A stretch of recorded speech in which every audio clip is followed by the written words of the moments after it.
Mire, señor Homs, ahora le toca a usted el turno de última palabra, pero vamos... ¿Seguimos? Sí. Decía que íbamos a hacer una pequeñísima interrupción, pero en cualquier caso, si es tan amable, abandona el estrado. Ya sabe que la ley le concede la posibilidad de que sea su voz lo último que se escucha en esta sala. Lo que sí es interesante es que usted se refiera a aspectos que no hayan sido ya abordados en su defensa y, por supuesto, que estén conectados con los hechos. Si lo prefiere hacer sentado, hágalo sentado.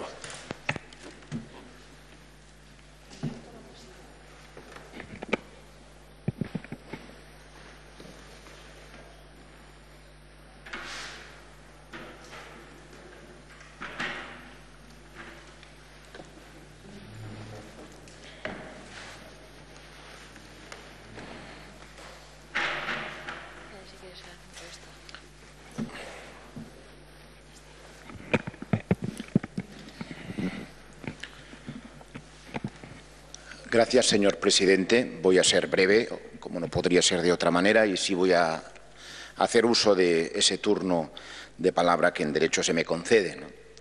En primer lugar, porque quiero dejar constancia mi agradecimiento personal a los servicios de esta casa, de este tribunal, por cómo se me ha atendido. Igual puede usted pensar, o ustedes pueden pensar que esto es baladí o que sobra, pero en cualquier caso, cuando uno se siente bien atendido, le interesa mostrar su agradecimiento, ¿no? Yo me declaro inocente de la acusación que me formula el Ministerio Fiscal, ¿no?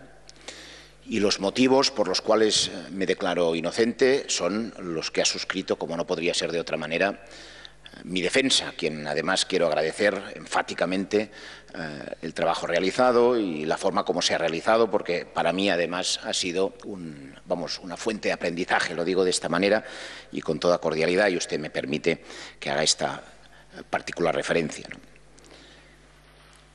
No se confunda, y lo digo a este tribunal para que tenga cierto conocimiento, porque lo dije al empezar la vista y lo reitero en finalizarla, que me siente inocente, que tenga yo la consideración de sentirme inocente ante las acusaciones que me formula el Ministerio Fiscal, no quiere decir que yo no cometí los hechos de los cuales se me pretende imputar, ¿no? Porque una cosa distinta es la consideración que se hace en relación a estos hechos, y digo que me sorprendió y me ha sorprendido a lo largo de toda la vista la insistencia de la Fiscalía y del Ministerio Fiscal en imputarme estos hechos que yo desde el primer día acogí y admití, e incluso dije más, y otros muchos que hice. Con lo cual, me siento en la necesidad simplemente de añadir a lo que ha suscrito mi defensa, de que, tomando además la palabra al Ministerio Fiscal, que ha considerado en su escrito o en su presentación, del informe, de que habíamos hecho un pulso al Estado con lo que hicimos, lo ha dicho literalmente, ¿no? Yo les digo a ustedes, miembros del tribunal, que si poner las urnas, que si organizar un proceso participativo es hacer un pulso al Estado, yo no quiero ser de este Estado. Supongo que lo entienden. Evidentemente añado que no puedo comprender, y les pido en ese sentido justicia, porque a igual actuación, igual trato, por un principio conocido por todos y compartido por todos, de igualdad ante la ley. No me parece admisible que se nos acuse de haber obrado, y se me dice personalmente además, sin poder tener, o sin tener, mejor dicho, como lo ha dicho literalmente el Ministerio Fiscal, sin tener competencia, y que de ahí se pueda inferir la comisión de unos delitos muy graves, y que cuando esto pasa y se reconoce incluso por el mismo Ministerio Fiscal en la actuación del Gobierno de España, ni tan siquiera se haga una investigación. Un par de consideraciones o tres más que, con su permiso, les quería hacer y que son a mayor abundamiento de la defensa, pero que no se han expresado hasta este momento, ¿no? El primero de ellos, para dejar de manifiesto, una vez más, nosotros sabemos, y yo sé particularmente, que no hay democracia sin ley, pero en Cataluña también sabemos que ha habido ley sin democracia. Fíjense ustedes, porque esto explica también cómo nosotros tomamos la iniciativa política y tomamos decisiones, que nuestro Parlamento, el Parlamento de Cataluña, del cual yo he tenido el inmenso honor de ser diputado, solamente ha estado abierto, solamente ha dictado leyes, mejores o peores, pero solamente ha dictado leyes cuando ha habido democracia. Ahora yo soy representante en las Cortes de España, en las Cortes españolas. Y como saben ustedes, en las Cortes se han dictado leyes también en periodos donde no había democracia. No digo esto para hacer ningún reproche a nadie, pero sí para subrayar hasta qué punto nuestro compromiso con la democracia, con el sentido de la democracia que solo puede entenderse si se mediatiza a través de la ley, pero sabiendo además que a veces, y esto pasa, y ha pasado lamentablemente, seguro que aquí nadie lo comparte, que en el Estado español se han dictado leyes sin democracia. Otra referencia que creo necesaria poder hacer es que atiendan ustedes, entre otra jurisprudencia que se les ha citado, una sentencia que es muy interesante, que además nosotros aducimos cuando nos dirigimos a ustedes, no con éxito en aquel momento, pero a ver si en esta ocasión lo tenemos un poco más, una sentencia de 5 de junio de 2003, quizás desconocida para el público en general, pero es una sentencia muy interesante porque reconoce algo que para nosotros los catalanes es de sobras conocido, que la existencia de la institución de la Generalitat tiene su arraigo en el siglo XIV, reconoce esta sentencia que su voluntad de autogobierno ya arrancaba en aquel entonces, pero que fue liquidada como consecuencia del decreto de nueva planta después del 1714, que la voluntad de autogobierno ha sido una constante de la nación catalana, o de Cataluña, no habla de nación en esta sentencia, pero sí del pueblo de Cataluña, a lo largo de toda su historia. Y dice esta sentencia, incluye en esta sentencia, porque había un debate de si la Generalitat podía o no ser la parte legítima de invocar la dignidad del pueblo de Cataluña, y se resolvió por parte de este tribunal de que sí, de que la Generalitat, cito literalmente, la Generalitat tiene de manera inmediata la representación y legitimación para defender la dignidad del pueblo de Cataluña. Y evidentemente, como se ha explicado, por eso no voy a abundar, nosotros procuramos el poder ejercerse derechos fundamentales como los que se han citado, pero es que además lo hicimos en defensa de la dignidad del pueblo de Cataluña, que como se comprobó después, porque es verdad que después ha habido sentencias, pero también después ha habido algo que es, a nuestro entender, sagrado, que es la expresión del pueblo de Cataluña en las urnas, como se comprobó después. Existe de forma contrastada esta voluntad del pueblo de Cataluña de poder decidir por él mismo, inclusive de poder disponer de un Estado propio o de un Estado independiente. Penúltima consideración. Yo creo sinceramente, e intento ser en eso lo más preciso en los términos, que en este juicio se confunde derecho y política. Lo creo sinceramente. No solo es una valoración o un juicio de valor, sino es que si atendemos a los hechos y a los aspectos formales, es evidente que la providencia, no voy a abundar en eso, lo ha dicho de forma, imposible de enmendar porque es extraordinaria la defensa, ¿no? La providencia nace de una decisión política, estrictamente política.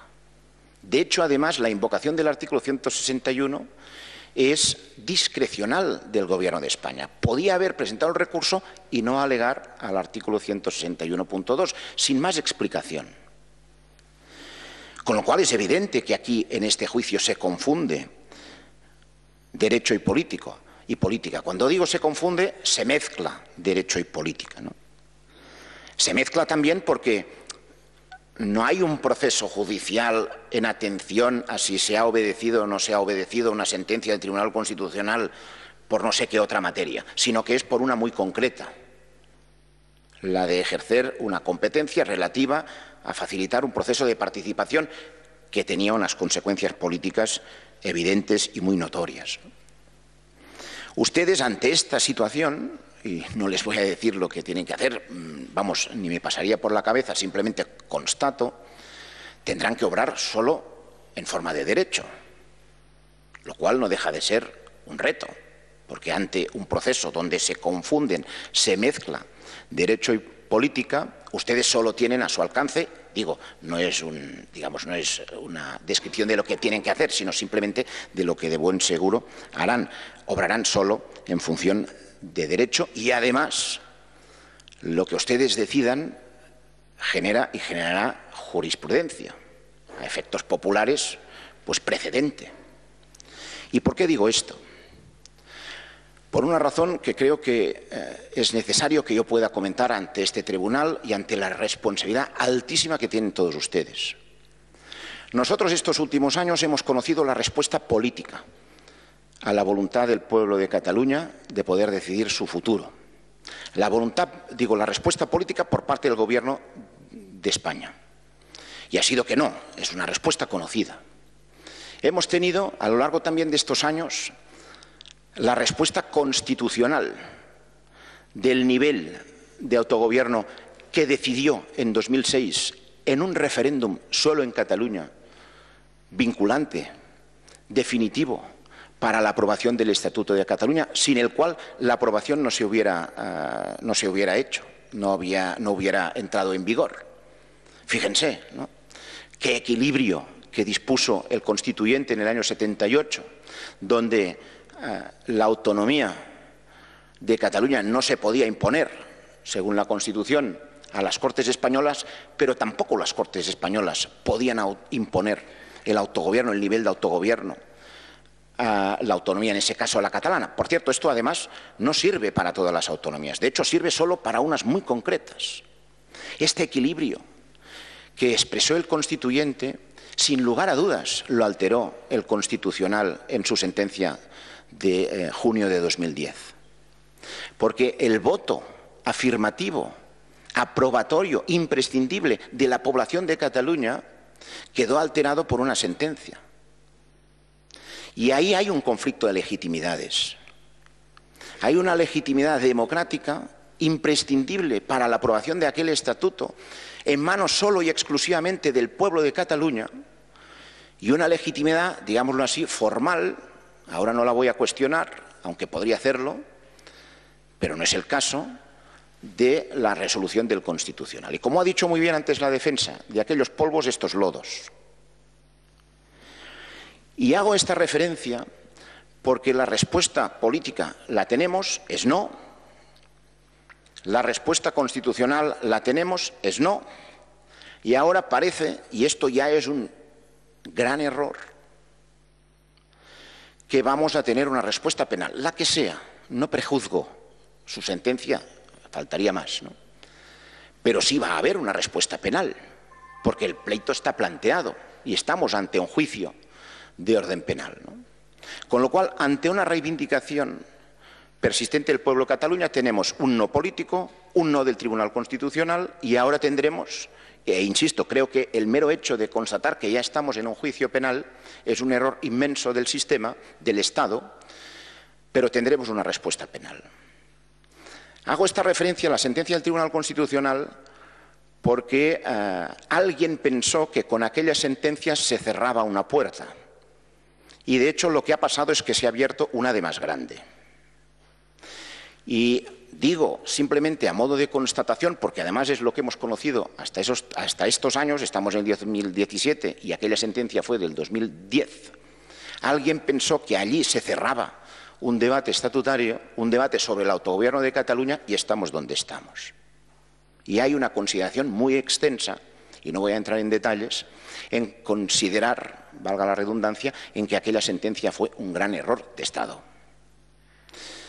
Digo esto simplemente porque la respuesta del pueblo de Cataluña ha sido conocida. Algunos de nosotros, yo era político en aquel momento ya, advertimos donde pudimos, no tuve la ocasión de intervenir en el juicio del Tribunal Constitucional, porque no era procedente, advertimos donde pudimos o hicimos notar, no a modo de amenaza, ni mucho menos, simplemente de constatación de que si el fallo de la sentencia del Tribunal Constitucional era en contra de aquello que el pueblo de Cataluña de forma soberana había votado, esto tendría consecuencias, y no menores. Y aquello, evidentemente, no se tomó en consideración. Y las ha habido.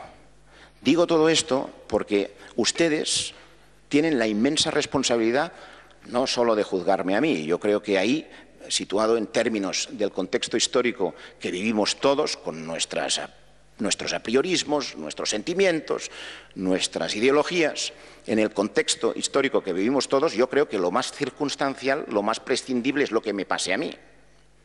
Y no lo digo con modestia, sino que lo más relevante desde esta perspectiva es el efecto que va a tener y que va a marcar las relaciones entre el Estado español y Cataluña, su sentencia, por ser ustedes quienes son, ni más ni menos que el Tribunal Supremo, y por los efectos que tiene, ni más ni menos, su jurisprudencia. Simplemente lo anoto. Tuve siempre la sensación, después por las conversaciones que he tenido con mucha gente, de no haber podido dar esta explicación, insisto, solo a modo de explicación, al Tribunal Constitucional, porque no era procedente. Saben ustedes que no solo mi formación política, sino yo personalmente fui ponente del Estatut de Cataluña, con lo cual se puede imaginar que lo defendí con ahínco y de forma superlativa. Lo digo porque es natural también que defendiera, que se respetara aquello que había aprobado el pueblo de Cataluña. Y la ultimísima consideración, porque evidentemente ustedes tienen una enorme, como he dicho, responsabilidad, al menos a mi modo de ver.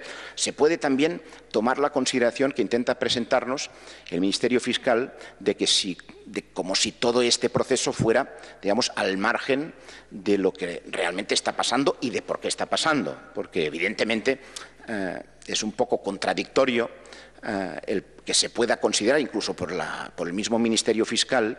Yo he tomado muy buena nota de su argumentación, de que el incumplimiento de sentencias del Tribunal Constitucional no son delito, pero en este caso parece ser que sí, ¿no? La ultimísima consideración, con el respeto obligado que ustedes me merecen, me siento en la necesidad de decirles también que tomen la decisión que ustedes tomen, que seguro la tomarán en razón a derecho y a su interpretación que ustedes puedan hacer. Sepan que para nada modificarán mi conducta desde el punto de vista de promover el ejercicio del derecho a decidir del pueblo de Cataluña. Y no digo esto solo para decirlo y para quedar bien ante no sé quién, ¿no?, sino simplemente para constatar una actitud que no solo es la mía, sino también es de una cantidad de gente enorme. No se pueden ustedes imaginar lo que representa que un gobierno del cual yo formaba parte, en aquel momento, en el noviembre del 14, octubre del 14, que venía de practicar obligatoriamente, no podíamos haber hecho otra cosa, unos recortes que evidentemente incomodaron a muchísima gente. Fíjense ustedes, un gobierno que venía de recortar en servicios públicos, pidió a la gente voluntarios para organizar un proceso participativo. Y esta gente salió. Y no solo hubo voluntarios por número de 40 y pico mil, sino 2.347.000 personas que se movilizaron aquel día sabiendo lo que era. Digo todo esto porque este compromiso no solo lo expreso en el terreno estrictamente personal, pero me siento en la necesidad también de expresarlo en el terreno de muchísima otra gente. Y de que sepan ustedes, que no tengan la menor duda, que esta actitud de facilitar el ejercicio del derecho a decidir del pueblo de Cataluña, estoy convencidísimo que las instituciones catalanes, que los representantes legítimos del pueblo de Cataluña, este año además lo van a convertir en la celebración de un referéndum. Y que esto se va a hacer, porque este mandato democrático está contrastadísimo en las urnas y esta es nuestra determinación. Y en eso acabo y le agradezco, señoría, la atención que me han prestado, porque todo esto, al menos mi valoración, la utilización procesal de este derecho a mi última al turno de palabra, me viene a colación un artículo que publicó alguien que es de referencia, o que fue de referencia, mejor dicho, que es Joan Maragall, según Unamuno, uno de los mejores poetas que ha dado España, que lleva por título La patria nueva. Y dice Joan Maragall, para lo que pueda ser útil, ¿no?, en atención a la voluntad reiterada de autogobierno y de democracia del pueblo de Cataluña, nos escribe Joan Maragall que se nos contestaría: sois 4 inocentes, dice Joan Maragall, 4 locos, 4 criminales de lesa patria, pero hay de vosotros, porque nosotros somos los ministros. Lo atribuye al Estado, ¿no? Nosotros somos los consejeros, nosotros los generales, nosotros los jueces, los directores, los hábiles, los oradores, los cimientos y puntales, en fin, de la vieja patria española. A lo cual, decía Joan Maragall, replicaremos sonriendo: pues nosotros somos los que hacen patrias nuevas. Les deseo toda la suerte del mundo, sinceramente. Muchas gracias, señoría. Bueno, muchas gracias, señor Homs. Visto para sentencia, abandonen la sala.